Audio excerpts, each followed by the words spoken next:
Hello and welcome to Technically Speaking, where scientists and engineers come together to chat about a common interest, share knowledge and satisfy some curiosity. I'm Laura, and in this episode I'm joined by Antonia and Ellie to talk about volcanoes, how easy they are to predict and whether we'd want to live near them.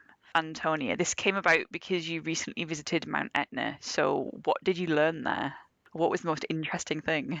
Yeah, so I went on a tour and we walked around on the lava fields, and the guide was quite knowledgeable. He'd been there for a few years and seen a few eruptions in his time, and he goes up and down, taking tourists like me up the mountain every day. So he had a lot to share.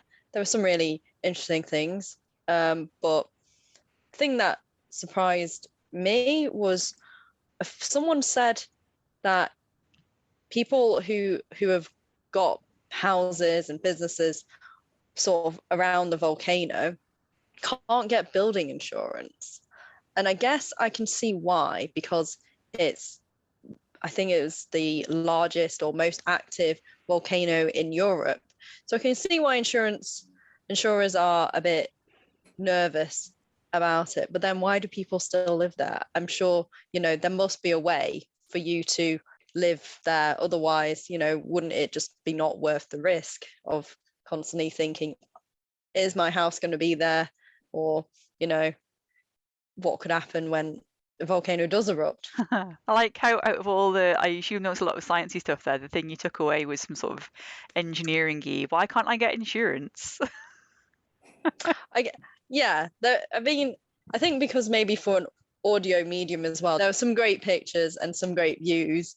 And there was a lot of, here's a crater from 2002, 2003, but it's better with pictures. So that's why I thought that was a more interesting fact to share. Fair enough. Yeah, I mean, I would like to think that there are companies that would just give you really expensive building insurance because of that perceived high risk. Yeah, surely they just make loads of money, wouldn't they? Like, you just charge an absolute fortune, and then if it does erupt, you like, as the insurance company, you're like, well, I told you. Maybe people can, in theory, get insurance, but just don't because it's so ridiculously expensive. They'd just rather rebuild their house or deal with it as and when it comes, maybe. Yeah. I guess that's something we'll get into, like how do they predict when a volcano will erupt and how, and what would insurance companies do with that information, if anything? Ellie, I guess you've got a different perspective on volcanoes with your background in zoology. Yeah, I know nothing about health insurance, that's for sure. But there's some very cool animals that use volcanoes in their everyday lives. The first one, I think, is probably my favorite. It's called a volcano snail, which is a little bit of a misnomer because it doesn't really live in volcanoes, but it lives in like hydrothermal vents under the sea, like a mile and a half down. This little snail is like grooving around, and it's like 750 degrees Fahrenheit, and it's so hot, but it survives because it uses the like minerals and the stuff all coming out of the vents, and it builds like a shell, and the shell is made of iron sulfide, and it like builds a suit of armor to help it survive. And it's a metal snail. It's incredible. That is very cool. That's so cool. Or so hot. So hot right now. I guess if that snail can see some benefit to living near a volcano and filling some sort of particular niche. Yeah, definitely. Like it's gone hard on that one niche, I would say. It's like the only place it's found is like this tiny space in the Indian Ocean, and it's just there chilling. I mean, potentially it could be another like hydrothermal vents around the world, but you have to go there to find out, and I think that's pretty tricky, to be honest. And they only found it in like 2015, so they didn't even know it existed for a long time. All right, I was going to say I thought it was because that snail was just used to living in that area, it would be able to leave it because it's so well adjusted to living near that hydrothermal vent. Yeah, it's really carved out a little home for itself. Yeah, but if that snail has found its niche, maybe the people that live near volcanoes also have some sort of niche. I don't know if humans have managed to survive in 750 Fahrenheit, but yeah, I think the main thing is that no one really lives in the most dangerous parts of the volcano like the snail does. The snail just out there on a limb on its own. No, but I was going to say maybe like their culture is sort of built up living near that volcano. Is maybe not so much the physical aspects, but more the social aspects in their society. They've got great agriculture there because of the minerals and nutrients that are found in the soil thanks to the previous volcanic eruptions. So yeah, they've definitely built a culture around having that resource there, if you can call a volcano a resource. That's so true. I never thought of it like that, where like as a beneficial thing. But I guess like for the snail, it's beneficial, like it's whole habitat. So yeah, I guess maybe there are benefits to volcanoes that we didn't consider. Another thought about volcanoes is it's one of the ways we get new material on the crust. On the Earth's crust. Yeah, because in general, we don't create new minerals and materials. We just kind of dig them up and then it becomes more and more dispersed as we sort of refine it into what we want to use and then throw it away. And volcanoes just come up with this stuff. Volcanoes make like whole islands, don't they? They're like, yeah, generate whole places. Yeah, they generate landmass. I think I saw an article about a new island has been discovered in Hawaii because of a volcano, but that happens all the time. And I thought, what? This is like such news to me that there is a new island that's just appeared in the sea or ocean. I love it.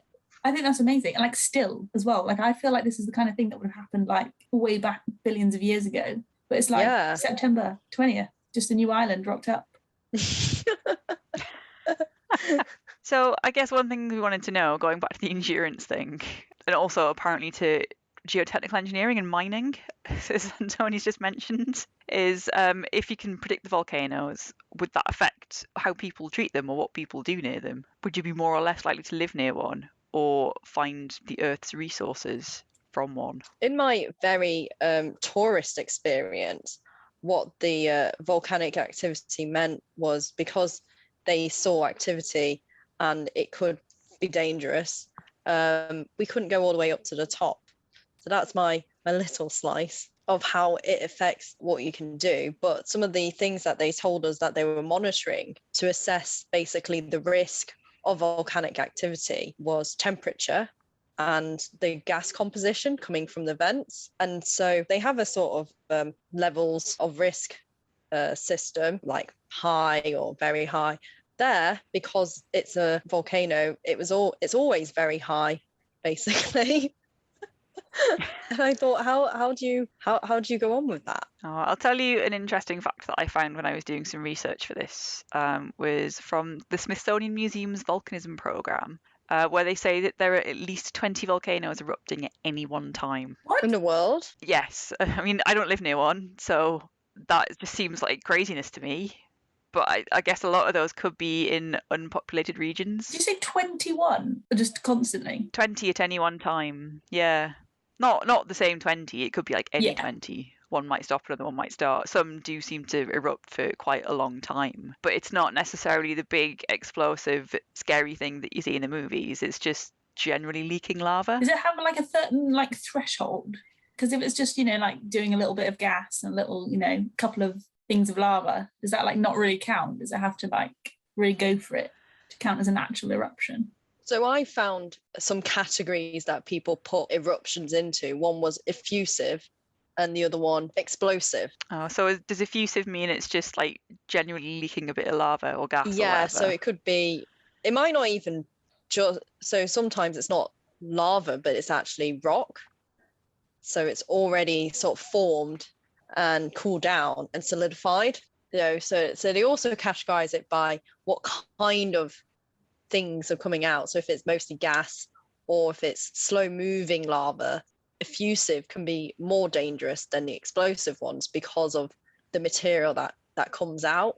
Am I making sense? I feel like you said a diffusive thing is completely solidified as if it's not erupting, which confused me a little bit, but I think you mean that it's sort of occasionally throwing out big rocks of some sort. Yeah, so when a volcano erupts, it doesn't just erupt vapor or liquid, but it can also erupt with solid. And I was really surprised about that because I was just picturing, so rocks just fall out the sky.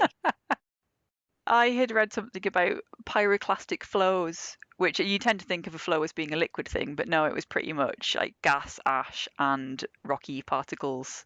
So yeah, it seems to be well known in volcanology circles. It's crazy to me that molten rock is even a thing. Like the rock gets so hot that it melts and then it like flows down the mountain. Like that just seemed wild. Like it throwing out solid pieces makes more sense in my head than it being like it's so hot that it melted the rock and now like hot rock is just everywhere. Like that's wild. That's pretty much how you make glass products, though. To make the panes in the window that are next to me, pretty much rocks were melted and turned into glass. Sand. Well, yeah. Isn't sand melted to make glass? But then sand, I guess, is just bits of tiny rock, right? Yeah. I think it's specifically silicon dioxide. We could go down the route of talking about glass compositions, which I used to study, but maybe we shouldn't do that. I can save that for another one. Yeah. Yeah, but talking about silicon, the content of silicon also changes how the lava flows. So maybe it is relevant to this topic. So does lava flow differently depending on the volcano? Like if it's a more silicon-y area? That's a good question. We don't know, but if anyone knows, please tell us because I'm intrigued. Surely it must make a difference, right? The volcano, like a volcano in Europe versus a volcano in Hawaii, like what they're spewing out might be different. That thing? Well, the same volcano can also do different types of eruptions.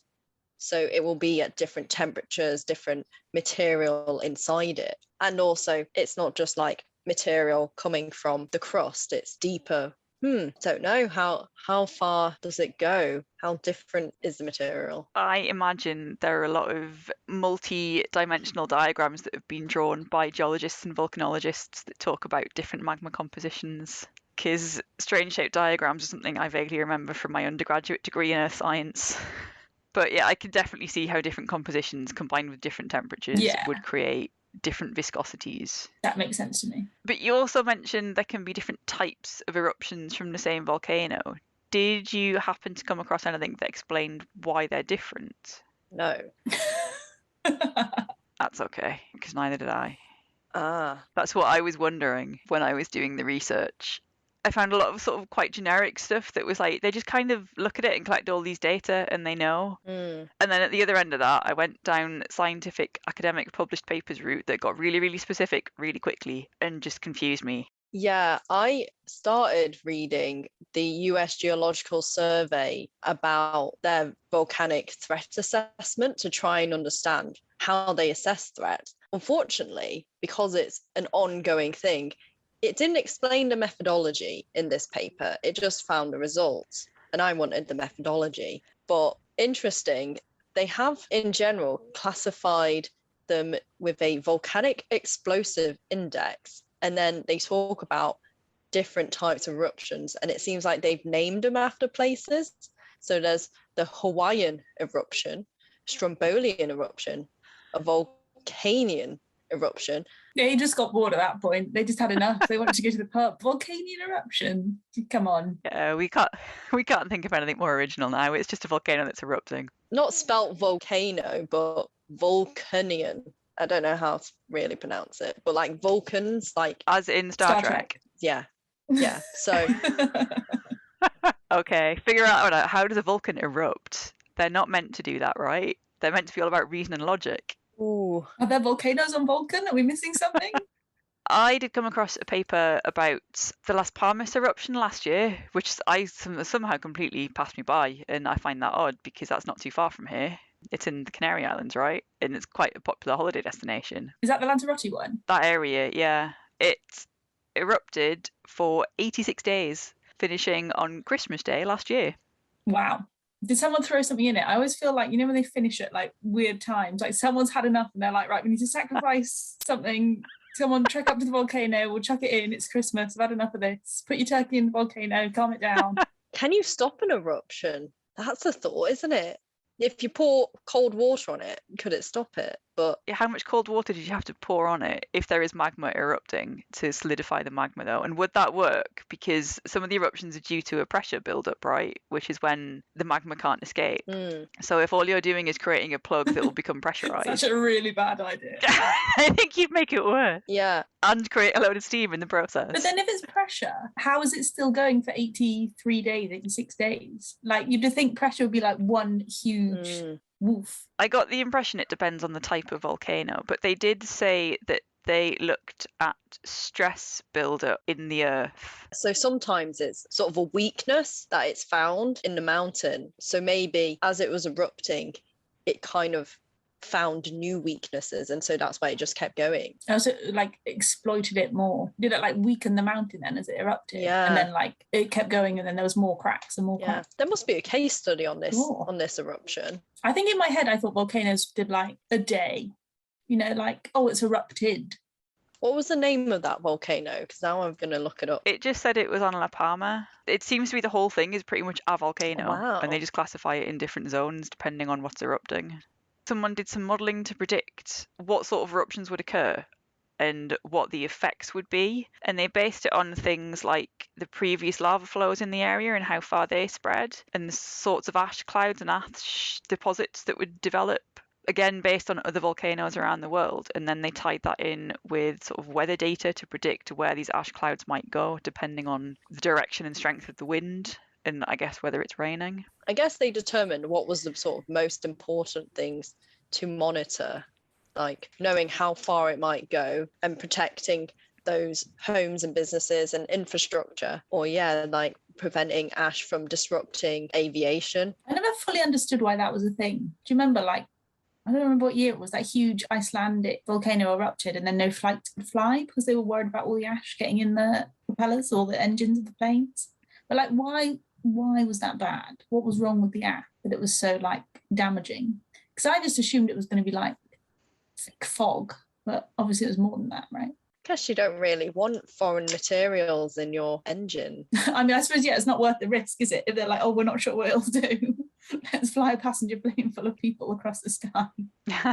Yeah, I just assumed it would reduce the amount of air going into it, but maybe you're right. Maybe there is more to that, and it depends on the exact composition. So obviously, if you have less air going in, you have less complete combustion, so you don't have as much power from the engines. I'm completely guessing this is how airplane engines work, based on our episode about how cars work. I might be very wrong. Actually, I've found volcanic ash is hard and abrasive and can cause significant wear to propellers and turbo compressor blades. And I remember this now, actually, being on Mount Etna, thinking everything is jagged. Like, I vaguely put my hand down to support me as I lost my balance, and then I got a cut from just holding. I didn't fall significantly or anything.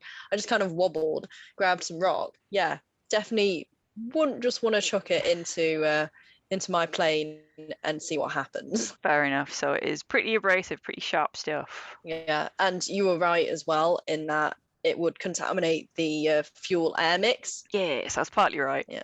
Good to know. I've learned something from doing this podcast already, and it's been useful for future podcast episodes. Great.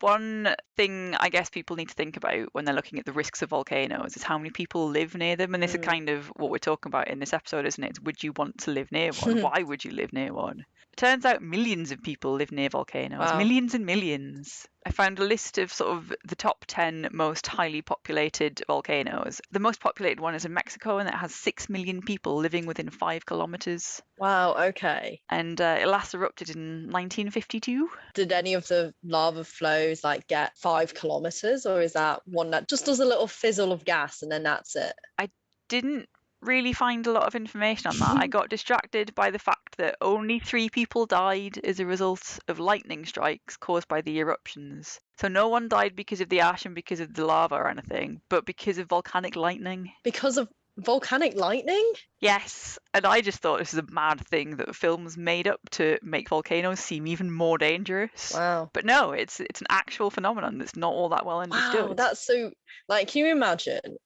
I'm just visualizing this whole thing and seeing an eruption, which could be clouds or gas or like hot glowing material, and then just also lightning strikes at the same time. Like, how incredible would that be to see if you're at a safe distance?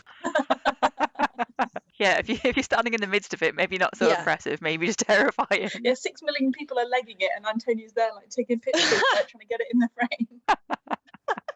I mean, someone's got to record it, right? Otherwise, it didn't happen. That's so true, especially in this Instagram generation that we live in. It wouldn't just be for the gram, it'd be for the news. Getting the requests from the BBC. But you see, like, I don't know a word for it, but you know, when you have news articles and they put together all the mobile phone footage, and it's just, you know, of particular things, and it's that sort of quick response of an event or some disaster. So it can be useful. Yeah, definitely useful. People love that stuff, especially now because everyone has a camera, right? So if you're there, whip it out, and then BBC will ring you up and say, can we stick it on our broadcast at 6 o'clock? I'm not too sure that's good advice for documenting volcanoes, though. Just have all like the general public just running towards this eruption with all this dangerous gas and lightning around it. No. Don't run towards the danger. Excellent tip. That is actually very true. Yeah, self-preservation. It's like that guy, you know, in Jurassic Park when they're like all the animals escape, all the dinosaurs, and then he like runs back for the margarita in like the new one. He's like trying to escape, and then he's like, no, the margaritas, and he goes back to get them. I love that bit. But then you also talk about this film, which was about a couple of volcanologists, an actual married couple who were so good at documenting volcanoes, but unfortunately got caught out by one. Yeah, so it's called Fire of Love. It's this amazing like new documentary, like indie film. And yeah, it's exactly what you said. This they're called Katja and Maurice, and they were married, and they were like super into volcanoes. But I think, I'm not sure who was the filmer, but they also like filmed a lot of it as well, and themselves in the process. But yeah, unfortunately, they both died in a volcano-related incident. But because they filmed so much of their lives and so much of like the work that they did, they've made this film based on like hours and hours of archive footage that they like made when they were alive, which is insane. And also the footage is incredible. Like the shots that they've got are amazing. I really want to go and watch the whole thing. It's super new as well. That only came out like a couple of months ago. Oh, okay. I'll keep a lookout for it then, because that does sound interesting. Yeah, how can you get volcanic lightning though? I'm thinking because it's like generating a spark, and so you can generate spark if there's temperature or low pressure, and then it will spark more easily at a auto ignition conditions. Am I thinking correctly? It sounds like no one knows for sure, but there are a few potential mechanisms. So there's the obvious, just things rubbing against each other, similar to what happens in the clouds with ice particles. And you can get ice particles forming above the volcano when the plume reaches a tall enough height, and obviously things crystallize. One other suggestion was from the radioactive particles that are ejected. So you've got radioactive particles in the magma, and they can create ionization events. And if you're creating ions, which is what ionization is, then that can lead to a potential difference, which can create a flow of current, so a spark. Wow. Yeah. Another weird one that I didn't understand was just from rocks breaking apart to create charged particles, which apparently can happen nearer the vent. The paper that has done this, they have literally smashed two particles together. They're sort of hundreds of microns in diameter. They're silicate particles again. And then they've made this complicated setup to measure the charge that results.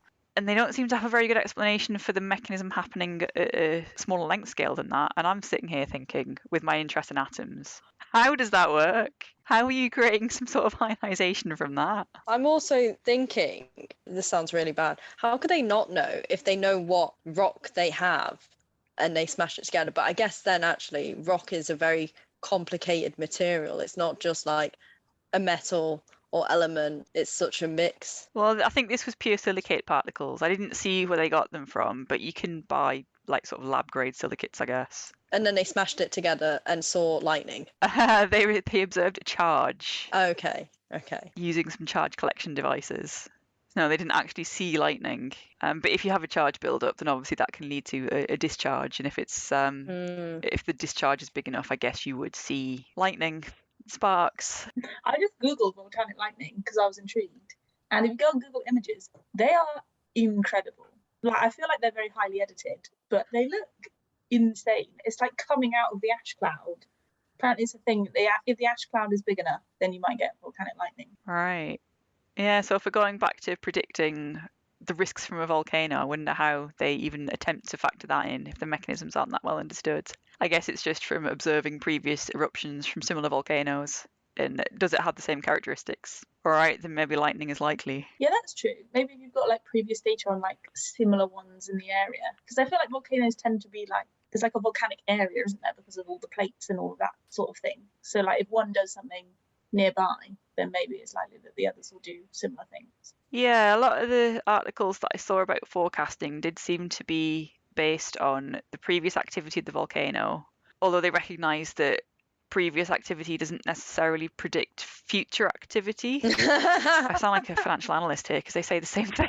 Really, I was just going to say that. It's like, was it like prior indication does not indicate future performance? No. Or something like that.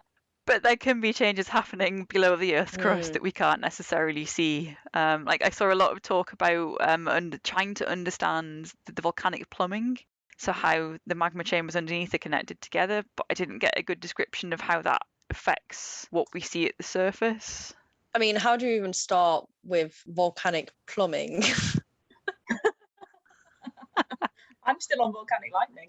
I can't do volcanic plumbing. Because it sounds like we've found a lot. Can we just get a normal word and then put volcanic in front of it, and that is a thing?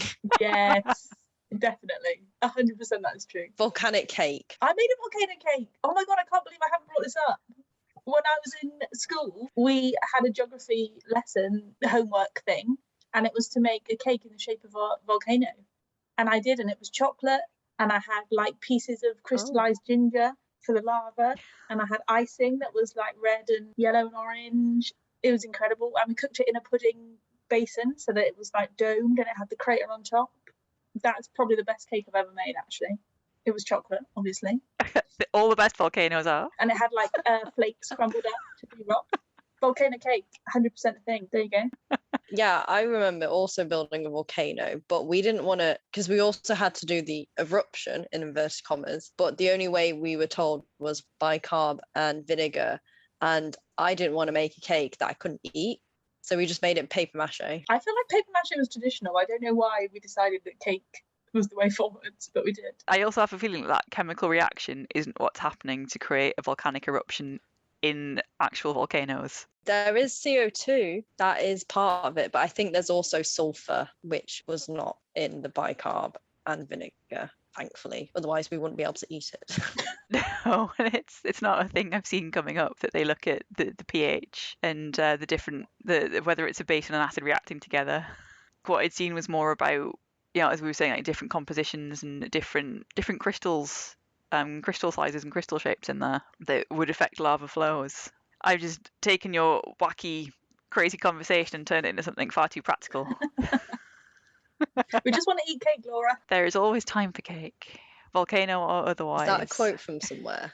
No. Oh. That came out of my own head.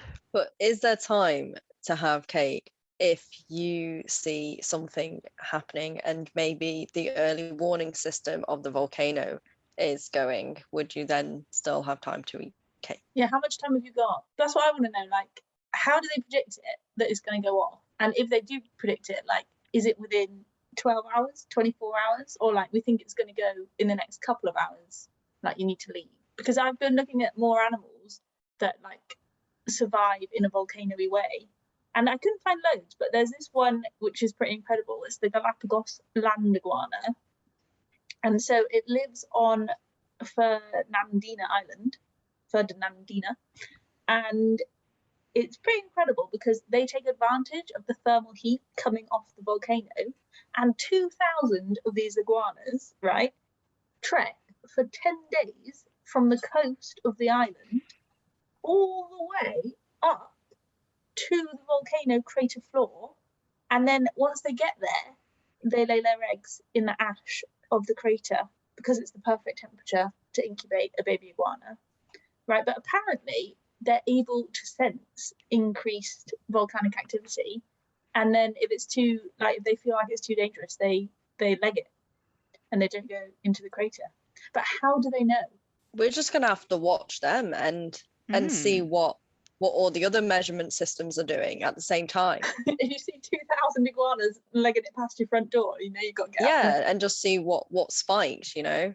Was it the heat? Was it the gas? Was it seismic? Was it what were some of the other sensing mechanisms systems did we have? Smell. It could be the evolution of gas. It smells very sulfury. Maybe they're not keen.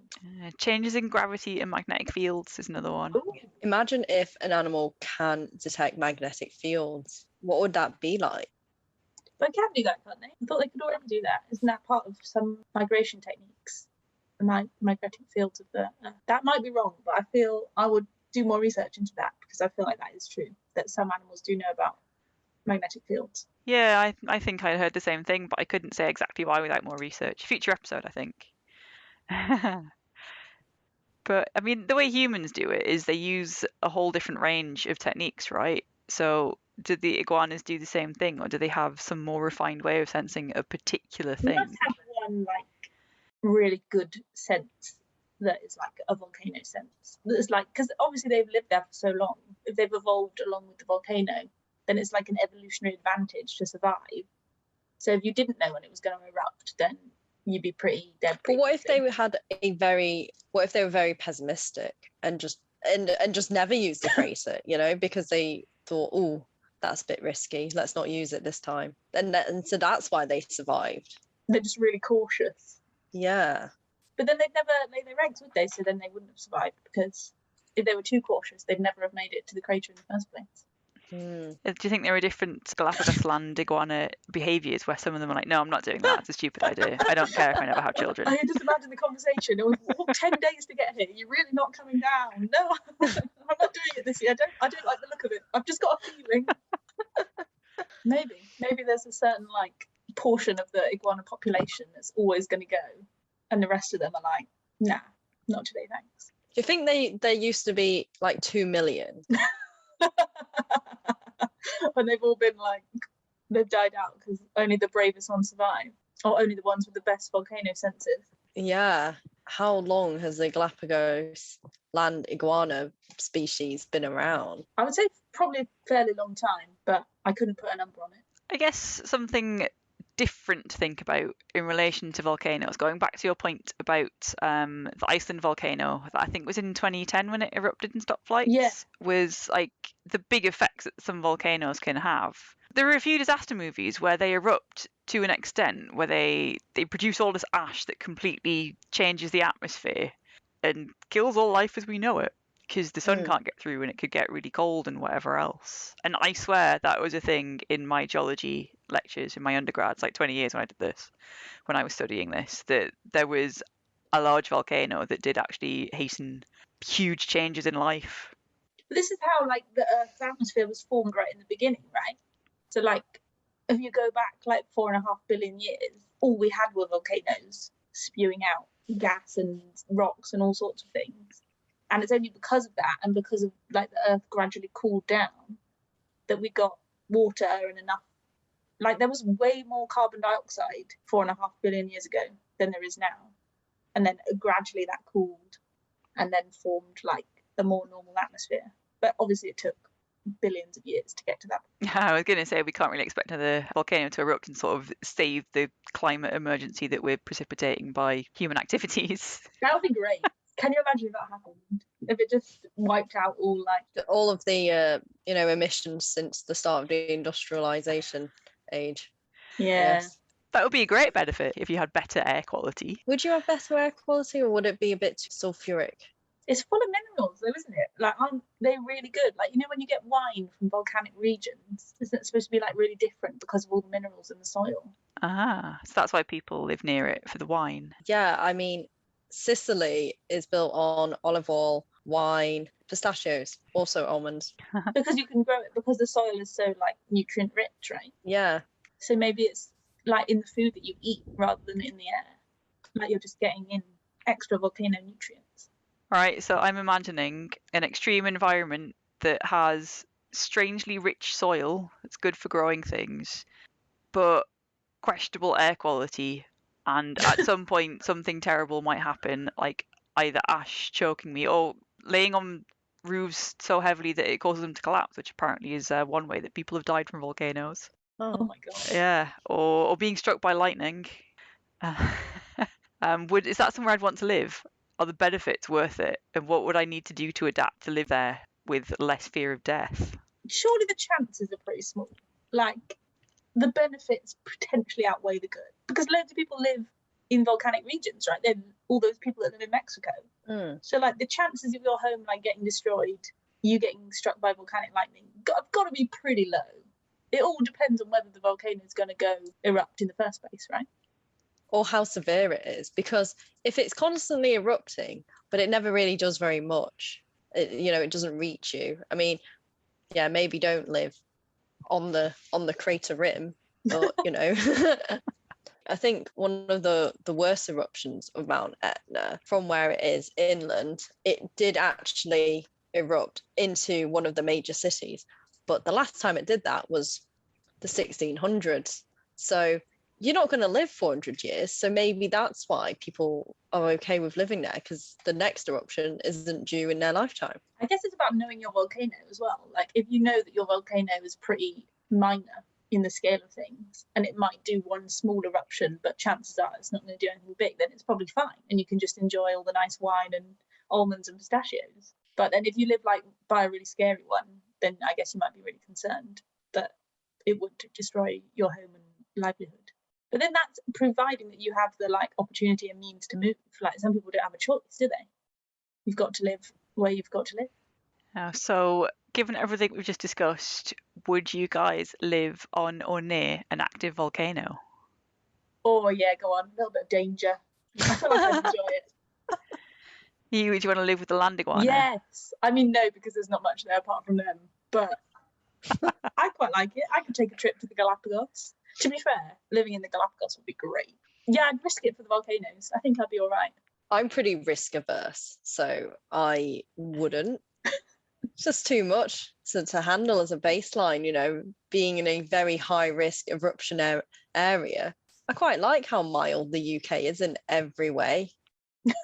We are very like below average for a lot of those like danger things, like very few earthquakes, hardly any volcanoes. Yeah. Tsunamis aren't going to happen on the channel, are they? Probably not. Flooding and high winds seem to be the worst thing as we get here in comparison. It's not like a flooding in England, I feel like, is its own thing compared to like a volcano explosion. I think I would rather suffer death by volcano than death by flooding because people can't manage the land appropriately. Yeah, there you go. I'll take that. I mean, what a way to go as well. Like those people that made the documentary, they really committed. Like they did get killed in a volcanic eruption, but that was their life's work. Like if they were going to go, that was the way they were going to go. Oh, I feel like we've probably gotten about as far as we're going to go in this conversation. We've kind of rambled around how can you predict a volcano and said we're not really sure. It seems to depend on some really complicated modelling and lots of different types of data being collected and a good understanding of the history of the volcano. And as volcanologists, we're not going to be able to answer this question as thoroughly as we'd like. So, given that I've just really hastily summarised most of the things we've discussed that have been scientific rather than weird speculation, I feel like that's probably a good point to end the episode. So if you've enjoyed listening to this and you've got any questions, you can find us on social media. And if you would like to buy us a coffee, we would really, really appreciate that. And it would be great to see your support on our Ko-fi fund. So until next time, where I think we're meant to be talking about the physics of the metaverse, which is very different and very exciting. I'll see you later. The views expressed in this podcast belong entirely to the person that said them. They do not represent any industry or organisation. If you enjoyed listening to these views, it would really help us out if you could rate us, leave a review and tell a friend. This podcast was sponsored by no one, but if you're interested in funding us to continue to have frank discussions about science and engineering, please get in touch.